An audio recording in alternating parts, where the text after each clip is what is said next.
ઘણા ખેડૂતો સાથે અમે સિંગની ડીલ કરીને આવ્યા છીએ.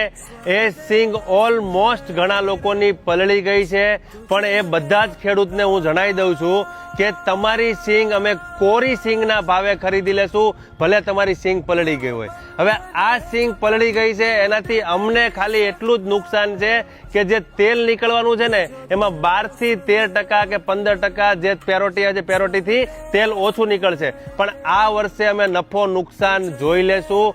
અમારો ખેડૂતને ઓલવેઝ સપોર્ટ છે. જો તમારે ખેડૂતને સપોર્ટ કરવો હોય ને તો આ વિડીયો તમે 10 થી 15 લોકોને શેર કરી દો, જેથી મારી જેવા ફેક્ટરીઓ વાળા પણ આ સેવાના કાર્યમાં જોડાઈ જાય. એક સપોર્ટ કરવો હોય ને ખેડૂતને તો તમે ભેળસેળ વાળા તેલ ખાવાનું બંધ કરી દો. તમે મારે ત્યાંથી ન ખરીદો તો કાંઈ નહીં, પણ તમારી સામે આંખની સામે સિંગ પીસીને તેલ આપે ને એ તેલ ખરીદી કરજો, જેથી તમે ખેડૂતને પણ સપોર્ટ થશે અને તમારી હેલ્થને 100% સપોર્ટ થશે. આજે સવારે જ હજી હું સુરત પહોંચ્યો છું. ગઈકાલની જે ભયાનક પરિસ્થિતિ મેં સૌરાષ્ટ્રની જોઈ છે ને, આમાં ખેડૂતોનું કાંઈ બચ્યું નહીં હોય. આ વર્ષ પણ હું યુઝ કરું ને તો ખોટું નથી. હજી મારા મિત્ર મેહુલભાઈ ત્યાં છે, તમને પરિસ્થિતિ બતાવું કે પાકને કેટલું નુકસાન થયું છે. स्वदेश है तेरा